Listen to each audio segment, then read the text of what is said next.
The Ink and Paint Club podcast is intended for mature audiences only, so don't tell your parents! Listener discretion is advised.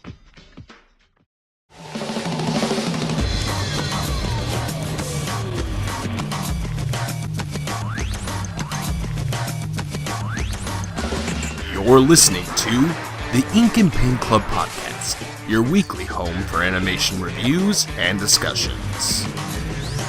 Alrighty, everybody, welcome to the Ink and Paint Club podcast for this week.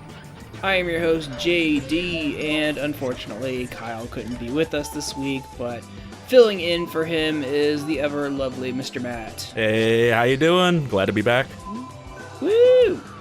Alright, and this week starts off our new series, which I'm dubbing Fight Month. Get ready to brawl. Round one, fight. I've been waiting for this day. Get over here! Hadouken! The key of Iron Fist Tournament. Game set. Perfect! I'm excited. Batter. Yeah, you ready to talk about some fighting? Let's do it. Let's talk about some fighting. Punching people in the face and all that good stuff. So yeah, this month we're going to be talking about some animated films and shows based on some popular fighting games. I mostly did this. Originally, this was going to just be a Street Fighter versus Mortal Kombat thing, but I'm like, screw it. There's other things based on other fighting game properties, and I'm like, why not talk about those too? So we're going to start it off with I guess there was a 90s Tekken animated OVA movie. Yeah, 1998. Yeah, and this was a weird movie to watch because I watched the dub of this, and yeah, I watched the dub too. Man, It's a 90s like you gotta watch the dub. If it's a 90s thing, you gotta. Like, that's the rule. I forgot how much I love how fucking ridiculous 90s OVA dubs were. No, they're great. You know, I don't have much experience with them. Like, I think the only OVA that I'm like in love with that I think you guys covered on the show before, the Sonic the Hedgehog OVA. Oh yeah, we did that's the Sonic Sonic review. That's last one of my year. favorite like OVAs. I love that one so much. I love the dub too. Like, that's my ideal. Like, my preferred Sonic voice is Martin Burke as him in the OVA. Nice. Yeah, I was just watching this, and it's so delightfully like early days of dubbing, and yeah, this movie's just filled with like random rock songs, and then it got to the end, and it's like, this sounds like The Offspring. I think it is The Offspring. Yeah, there's just there's just some random Offspring song as the like the closing credits music. Yeah, they seem to do so it's a 2-episode OVA that they let's back up a little bit. So this was released in January 1998 in Japan. Not sure when it got released here. Couldn't find that out. But it was animated by Studio Dean, who is probably most famous for Ranma Half. And they didn't do all of Rurouni Kenshin, but they did like the last 30 episodes, and then they did like the 2 OVAs that resulted from that, but not the movies that came after. Okay. But more recently, they did the Junji Ito collection, and they also did the Neo Yokio for Netflix. Oh, jeez, yeah. I still haven't watched that. I haven't watched it. You know, I don't know. It looks a little weird. Right. But yeah, no, those were like, when I looked at the list of stuff they did, that was the most notable stuff that stuck out to me anyway. Yeah. But yeah, so 2-part OVA got condensed to just one thing, and I guess theatrically, maybe, I don't know if theatrically released. Maybe it was just straight to video, straight to DVD. I have no idea. I'd assume that it was just straight to DVD, because I feel like that's how a lot of that might have been a hard sell for the theaters. Well, yeah, I mean, I feel like that's what happened to a lot of these OVAs back in the day, where they'd be like a couple episodes, but they'd get over here they would just like cut it all together and say it's a movie. Like last year we talked about the Fire Emblem OVA. Oh, which right, yeah. I think for America they literally just made it into like an hour-long movie.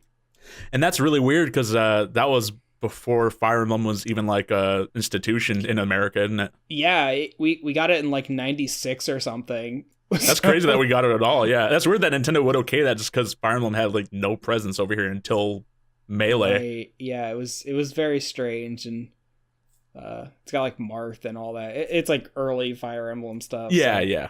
But anyway, about Tekken.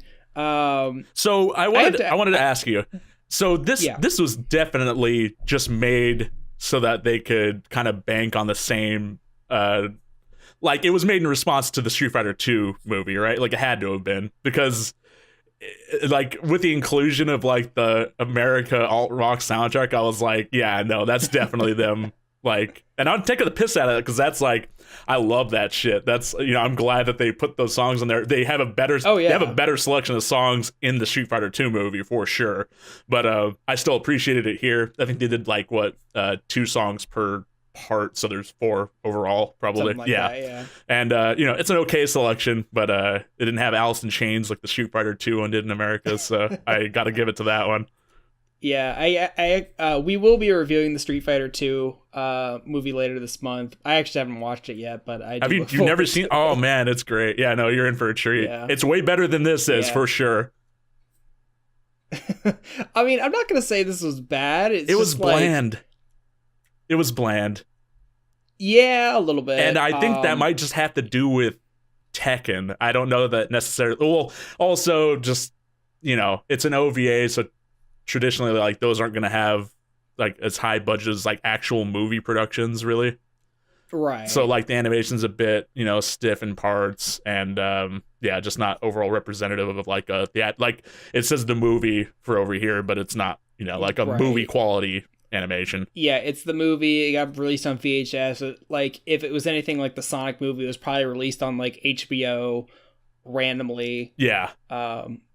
Yeah. But also just because the series itself, the Tekken games, they're more focused on like actual martial arts. Like there's no weird, you know, special powers like they have in Street Fighter or Mortal Kombat or anything. So it's mainly just fighting, which is, you know, is okay if it's all choreographed well, but even then the fighting in this one didn't really, any of the fights that happened didn't last that long, and they were all just sort of like bare bones. Like nothing really stuck out except for like, you know, the very end, really. Right. So I wanted to ask, do you know anything about Tekken? Like, have you played Tekken before? Tekken wasn't my main fighting game franchise growing up. That'd go to Mortal Kombat, and then probably like Street Fighter is the second. I had a decent amount of exposure to Tekken. Like, I did own a Tekken. I owned I'm not sure which one it was, but the Game Boy Advance had a Tekken, and I owned that one, and I played a lot of that one. Probably like it was probably like a tag game or something. I'm not sure. But anyway, I have like passing familiarity with the series. Like I know what characters are in the game. And like I know it's done by Namco Bandai. You know what? I have a lot more familiarity with like its sister series, Soul Calibur. So like I'm way more familiar, which is, you know, Tekken with weapons basically. So like I'm way more familiar with Soul Calibur. I've put a lot of time into those games. I gotcha. Yeah, I have a very outsider knowledge of Tekken. Like I don't know any about its lore. Like I know who Heihachi is.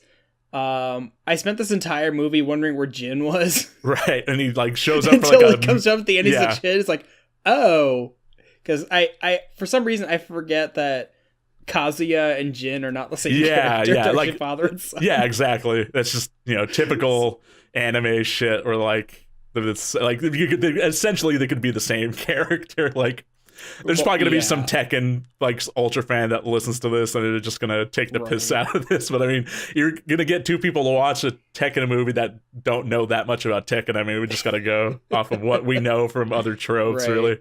And then I know that like Yoshimitsu's in both this and Soul Calibur for reasons, I guess. Well, it's not as far as I know about. Well, because I know about Yoshimitsu from Soul Calibur, so if it's the same that applies to Tekken, It's not one dude that's Yoshimitsu. It's like a title. It's a title, yeah. So it could be different. Well, and also because Tekken takes place in the modern times as Soul Calibur doesn't. So if that was the same Yoshimitsu in both games, that would be astounding. Like, he's an immortal. Yeah, I mean, with how bizarre that character is, I could believe it, but I don't believe that's the case. I could be wrong. Right. I don't know. So yeah, this OVA, from what I gather, is kind of a combination of the storylines from the first 2 Tekken games. What storyline is there? Right, yeah. Because on the one half, you've got Heihachi, who's this old dude Bastard. who runs this giant corporation, setting up this big fighting tournament on an island. Which is very original. But then you've also got these 2 Interpol agents that are trying to investigate the company, and they have their whole side story. And then just dinosaurs out of nowhere at some yeah. point. So we should back up a little bit before we get into that. But yeah, Sure. So essentially the movie is, there's an A plot and a B plot. There's the A plot, which focuses on Heihachi and Kazuya, right?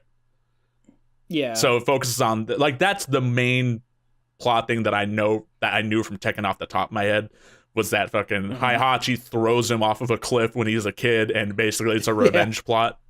Exactly. Yeah. So right there, that's, there's not a whole lot of plot to go around here. It's a very basic revenge martial arts tournament on an island. It's got shades of Mortal Kombat with their whole island tournament, and the tower. Tower itself is the one from the Game of Death, Bruce Lee. That's as soon as I saw it, I'm like, yeah, no, that's just Game of Death. Yeah, actually, I wanted to. So in the very beginning of the movie, they have this whole monologue with the narrator, and yeah, and it's just this progressively more aggressive talk about how fighting is life, and it's really ridiculous. But the thing, it's like a religious experience. Yeah. And the funny thing though is at the very end of this monologue, they show this swirling vortex where all these character portraits, I think taken straight from the promo art for the 3 games at the time. Yeah. They're swirling into this portal, but the thing is, there's characters that go in that portal that are not even in this movie, not even as a cameo. That's their cameo. It's just their character art, but they don't show up at any point in this movie. It's it's really bizarre. That's funny. Yeah, really weird. Yeah, so there's that, and then let's see. I my notes here, I wrote down the most notable scenes that we should definitely bring up. So the 2 I know the one scene that stood out to me, and I just thought, just because I thought it was hilarious. I love the scene where all the fighters are gathered and Heihachi's talking to them from the balcony, and then just Michelle out of the crowd just jumps and goes at him. Michelle Chang, right? Just throws that. Yeah, she just jumps out. Just he's if you want to have a chance to fight me, you have to win your ranks to the tournament. She just jumps at him. It's fuck you. No, that's not even the wildest part of that. She jumps up a whole story, throws a tomahawk at him, and he catches it in his goddamn mouth and bites it in half. Is he doing this shit in the game? Holy shit! Could he just bite projectiles? I didn't even know there were projectiles in those games. Could he just do that? Heihachi's a weird motherfucker. He's fucking Jesus. There is a bit near the beginning there where you're introduced to the 2 Interpol agents. That'd be June and Lei Wulong. And so Lei Wulong sneaks up on June and just throws a punch, and he says, "Oh, so you're as good as they say." What if she wasn't though? What if he just put all of his strength to this punch and just fucking punched this poor woman who didn't know any better, in the back of the head? I mean, I think he's going to be turning in this fucking badge and gun at the end of the day. Abuse is funny. Oh, God. Yeah, it's, and so there's such a vast difference between the 2 plots. So you've got the A plot of the, just the tournament going on. And then you have this B plot where Lei Jack. Yeah, he's teams up with a robot man and this dying child because he's trying to find a professor. to cure the little child. Yeah, which I get that one's taken straight out of the games too. I think I actually had to go back and check because they don't say his name at all until like the very like last 10 minutes of the movie. And I knew that character. I kept on thinking that character's name was Gun Jack, but apparently there's a different Jack in every game. Like they're progressive models, I guess, of like a line. Yeah, because they find out that he like because you just think he's this big weird dude, and then he like gets a giant gash in his arm. You can see all the circuits and shit, and you know, I'm like, oh, he's a robot. Props to Lei Wulong for taking it all in stride, because like he's taking in all this like robot like stealth dinosaur bullshit happening like very leisurely. Like it's no problem to him, it's just happening. Like, oh, and not even the one thing that does catch him off guard, I'm glad they included this character, was Ricky the boxing kangaroo. Like I know right? I know Tekken had some ridiculous ass characters, and I saw they threw like a little cameo, like there's that.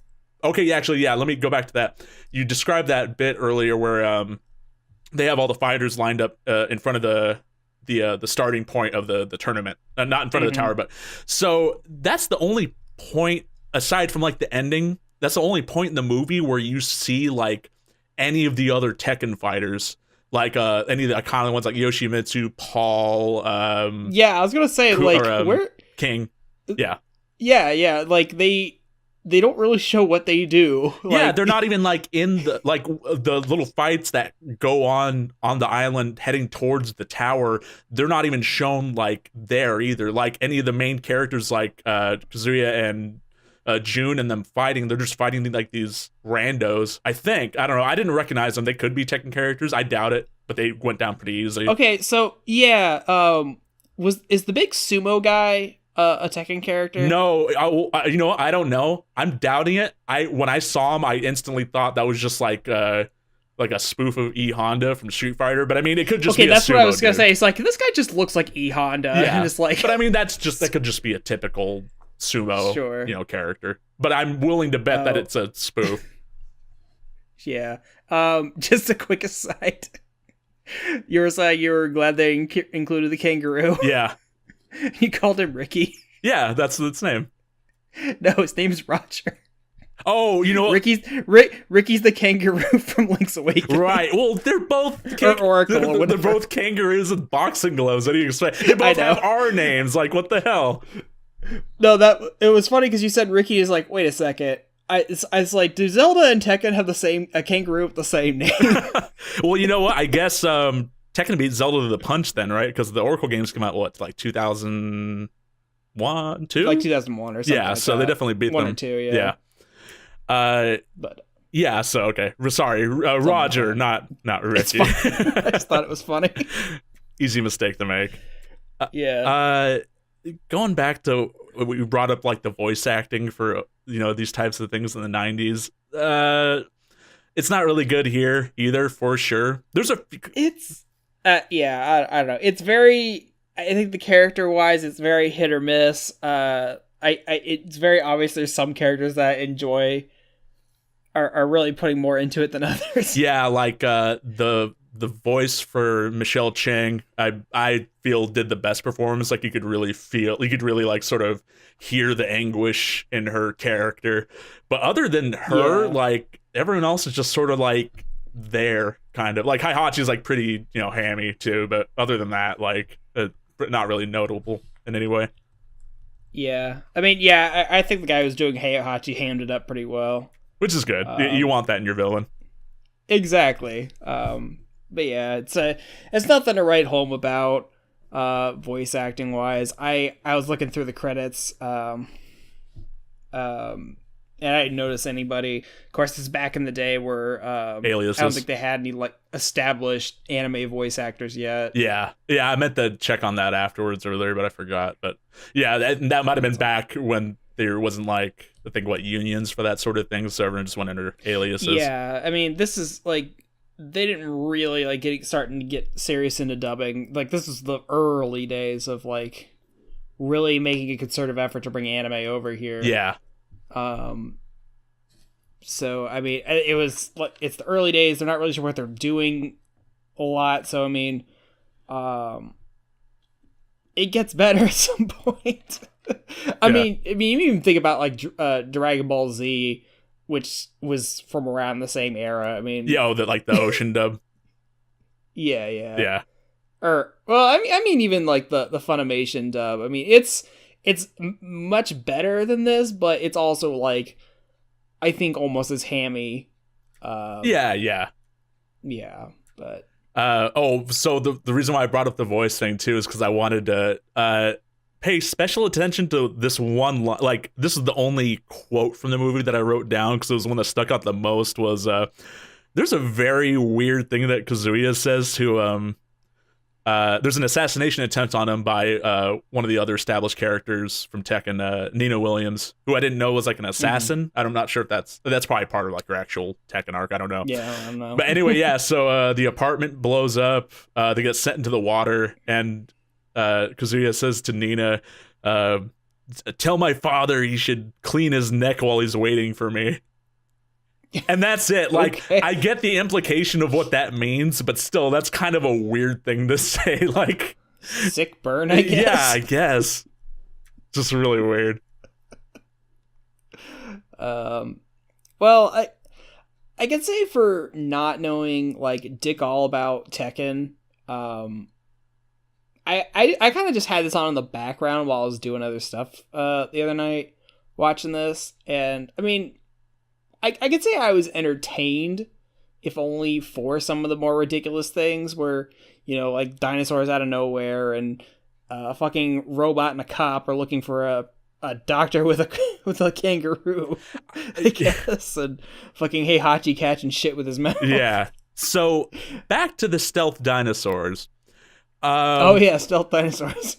Jurassic World absolutely ripped that off from this movie, didn't they? I don't know that there's any other. When I think stealth dinosaurs, like that's the only movie I can think of that did that. But it seems Tekken beat them to the punch with it. Like,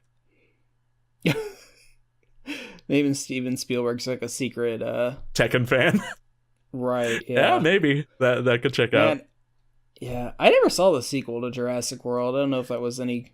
I never saw any of them. I knew that was like one of the ridiculous things that they did in that movie. Like, I just gathered that from some YouTube videos. But I originally thought that the dinosaurs being in there was a reference to there's a character in one of the Tekkens, I think 3. There's a character called Gon, which is this super deformed, like cutesy dinosaur character. Yeah, and I thought that might have been the dinosaurs might have been a reference to that, but I don't believe so, because Gon is like an established manga character outside of Tekken that was just sort of like a cameo thing in the games. Right. But apparently there's a not a palette swap, but like a clone character of Roger, not Ricky, called Alex, which is a raptor with boxing gloves. And okay, so that's what I was thinking. Like if the dinosaurs were supposed to be, because I knew it was like Tekken has like a dinosaur character for whatever reason. I was like, I thought that's what he was supposed to be. I think just from what I was able to gather, like from the quick like little summary I did on the wiki for it. Apparently that Alex character is genetically modified by that same professor that genetically modified the Roger, the kangaroo. So, and that's the same lab where all the rest of those dinosaurs are. So I guess Alex is the final result of all this genetic testing. Like they thought, stealth dinosaurs, those won't work. Just fucking slap some boxing gloves on them and call it a day. Like that's what I want to say. I want to know the line of reasoning here where it's like, okay, we made a genetic breakthrough where we actually like made a dinosaur. Fuck it, let's put boxing gloves on it. Like it would have been okay if he would have actually showed up in the movie. Like, but I know, I'm glad they included Roger at all, because like of all the ridiculous shit from Tekken that made it in, that he was the most ridiculous. Like they didn't have, you know what though? They did have they show like they pay special attention to a 2-second shot of a bear climbing a tree, and you never see a bear at any point after that. So I'm like, okay, that's got to be a reference to Kuma, which is like the bear character from the games, right? So like, so I'm glad that they were able to actually do some really like one ridiculous thing in this movie with Roger. Yeah, just the more I look at like the world of Tekken, just like how fucking ridiculous it is. Yeah, like it's like Street Fighter's got like I think like the weirdest character is probably Blanca, and it's just like this green guy from the forest. But no, Tekken's got like a kangaroo and a dinosaur and a bear and a fucking weirder dinosaur than the dinosaur. Yeah, like a manga dinosaur. Yeah. It's fucking ridiculous, man. Which I guess makes up for the gameplay not being so fantastical as the other Street Fighters and Mortal Kombat. It's like, at least they got some ridiculous characters in there. That's cool. Yeah. I actually have one of those PlayStation Classics, and I think it has Tekken 3 on it. I should like give it a whirl. Something. Sure, see how outdated it is. I mean, I've seen a lot of gameplay of the newest one. I think it's probably 7. I had definitely interest in that just because they added Negan from Walking Dead as a character, which like everyone was kind of freaking out about because it's like, who would have thought? Who would have guessed that? Who would have guessed that? And then didn't they also add the guy from Final Fantasy 15? Noctis, yeah, they added him too. Yeah, so you can make Noctis fight Negan. Yeah, it's just so weird. Like for whatever reason. It's definitely one of the weirder like crossover characters to show up in a game. Like I just have to say we are living in the golden age of video games. Yeah, no shit. Well, especially like fighting games, because I mean, or you know what? Not even just fighting games. Like other games, they get some like really cool crossovers too now. Like, but I mean, definitely fighting games get the most. I mean, just Smash alone. But other than them, like Tekken's, got some really cool characters. And then like in fucking Soul Calibur, you can make the chick from Nier Automata fight the Witcher. Yeah. Oh yeah, and fucking Geralt, I think his name. Geralt. Jerry. They put Jerry in the game, and he's the part of the base roster. Yeah, he's not even DLC. He's on the cover for God's sake. Like that just goes to show you what era of games like we're living. Like he's there to advertise the game itself. Right. Pretty crazy. Yeah, I mean, it's like Soul Calibur 2, where they're advertising Link. Yeah, no, that man. God, what I really wish, because they did a HD version of Soul Calibur 2 for PlayStation and Xbox like a couple years ago, and like they had Heihachi and Spawn like in both versions, like because the original releases Spawn was only on Xbox, Heihachi was only on PlayStation, and Link was only on GameCube. But for the remaster they did, they had Spawn and Heihachi in both the PlayStation and Xbox versions, but they didn't make a version for I guess the Wii U would have been the most current one at the time. Mm-hmm. They didn't make one for that, and like it would have been cool to have like a version of the game that had all of the guest characters at once, like because Link is still missing. Like he was definitely, I mean, I was already a fan of the first Soul Calibur. I had a cousin that had it on Dreamcast. He'd come over all the time. We'd play the hell out of that. And but when I got a GameCube and it came, Soul Calibur 2 came out for that, like I just, I was definitely a Link main. I don't know anyone that wasn't. I mean, he was like one of the most fun characters in there. Yeah, I think I played Soul Calibur 2 at a friend's house, and yeah, having Link in there just seems really random.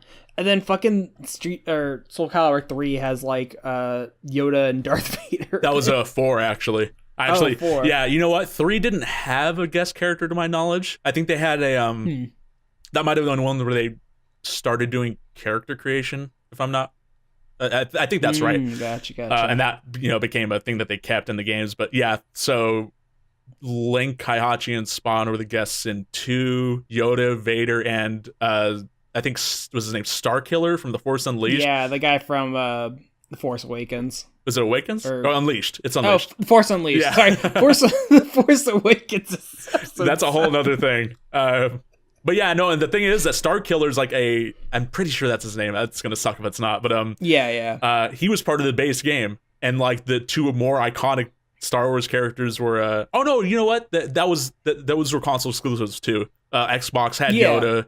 And PlayStation had Vader. That's right. That's how it went. Right. And I think Starkiller was like DLC or... No, he was part of the base game. Yeah.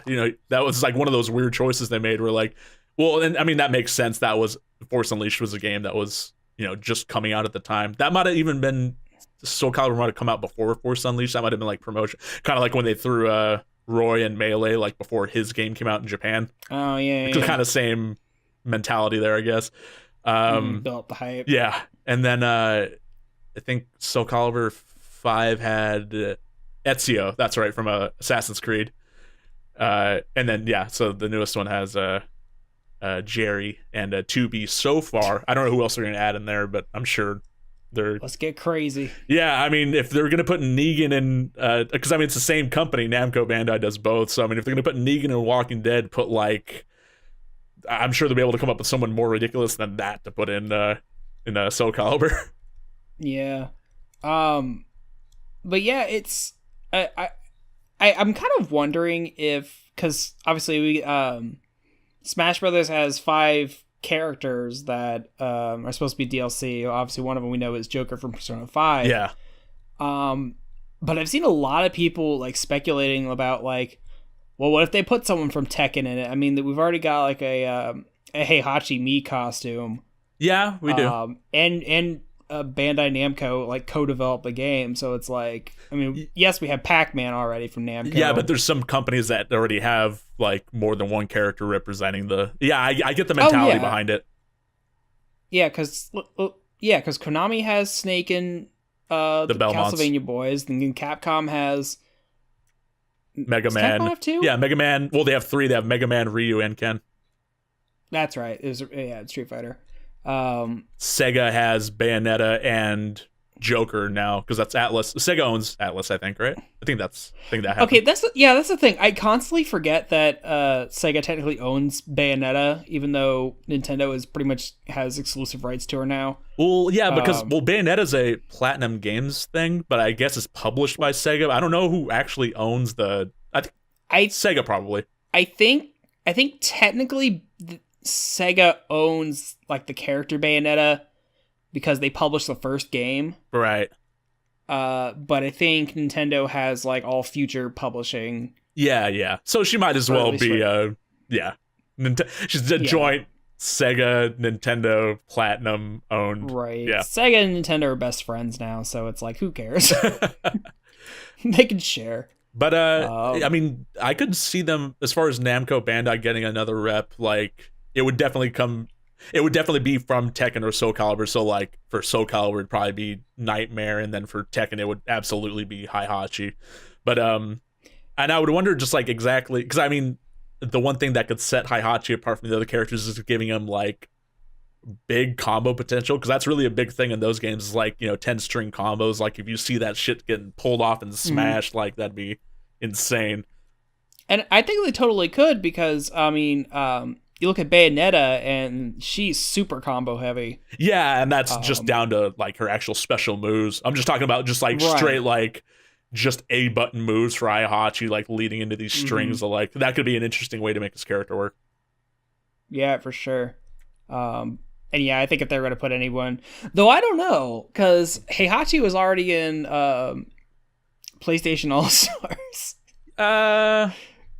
Yeah, well, I mean, I'm sure they would put him in there. Like, yeah. I mean, wasn't there some characters that made it out of there okay? I'm not sure. I just thought it was funny that PlayStation All-Stars came out and they didn't use Snake, they used Raiden because Snake was in Smash Brothers. Hey, Nintendo, if you're listening, I know he's got no business being in Smash, but put my boy Parappa as DLC. I would. Please.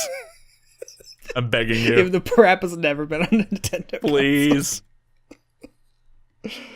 I tried playing Parappa like for the first time the other day, and I am garbage at it. Well, if you played it on anything but like its intended system on a CRT, you're also going to be experiencing some input lag and junk. So it's probably not all down to you. Well, I tried hacking the PlayStation Classic, and I put Parappa on it, and that's how I was playing it. Oh, okay. Well, at the end of the day, that's still like emulated, I think, right? So. Yeah, I don't know. Anyway, I think we're getting a little off track. Tekken. Well, we kept it a little related, but it's in video games. Back to the movie. Yeah, there was a few more notable scenes that I wrote down here, and they all involved the dinosaurs because, of course, they would. There's a fight between Anna and Nina Williams where a dinosaur just straight up takes a big fucking bite out of Anna, and then that fight's done. And then there's a bit where Kazuya like just goes ham on like 3 dinosaurs. He like grabs one by the mouth and just rips it in half, and then and then he like punches slits in the throats of 2 more, and then there's a 4th dino that's like off in the distance looking, and he just was like fucking nope, and he just stealths out of there like. And who says dinosaurs aren't intelligent? Yeah, like for as much for like every, I feel like for every bland and kind of bland, like, yeah, just like anything bland in this movie, it offsets it with something just fucking ridiculous. Yeah, which, you know, like I said, overall the movie was like a bit bland just in comparison to some other stuff related to fighting games that I've watched. But I mean, there was still some fun bits in here, but it's not something that I'd probably like. I mean, like if, you know, but a friend wanted to watch it again or something, maybe I wouldn't watch it on my own again, probably. Yeah, I mean, I probably wouldn't have watched it had I not like set up this theme month or whatever. But I gotta say, I am kind of glad I watched it just for like the dumb shit. Yeah. Oh no, this is a funny thing I wanted to bring up was I had to make sure with you because I watched it and then I told you that I watched it, but then shortly after I told you I watched it, I found out that there was another. Like, there's a CGI Tekken animated movie that came out like a few years ago or something, and then I was thinking, oh shit, did he mean that one? Like, oh, I gotta watch this whole other thing now. Like, luckily that wasn't the case. I had no idea that even existed. Yeah. Luckily that was not the case, so we were able to watch the actual point of the review. Yeah, it's all good. But yeah, so this is, I'm sure, like, if you're a fan of Tekken, you probably watch this at some point, but for anyone who doesn't, like, know anything about Tekken, I can't say this would probably like just watch the Street Fighter 2 movie. You'll do yourself a world of favor. Just watch that one. That one's like endlessly more entertaining. Well, I am looking forward to finally checking that out. It's super good. I'm looking forward to talking about that one. That one's a really fun watch. Yeah, definitely. But is there anything else you want to say about the Tekken movie before we wrap it up today?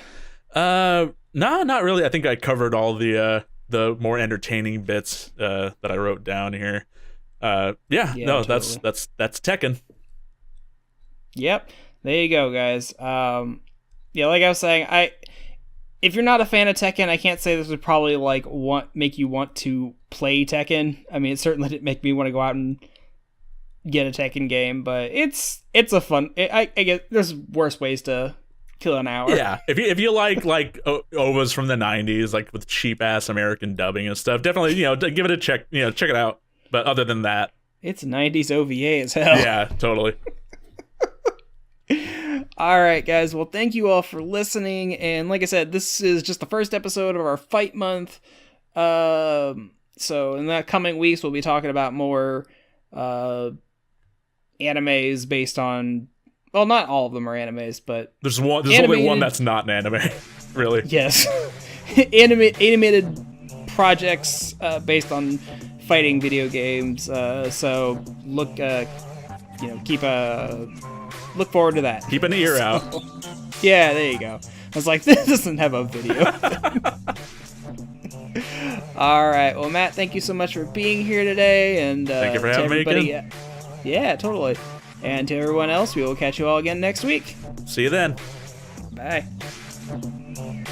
Thank you for listening to this episode of the Ink and Paint Club podcast. Be sure to subscribe to the channel so you can catch a new episode every week. Also be sure to follow us on our Facebook and Twitter so you can keep up with the show. Links are in the description. We'll see you next week.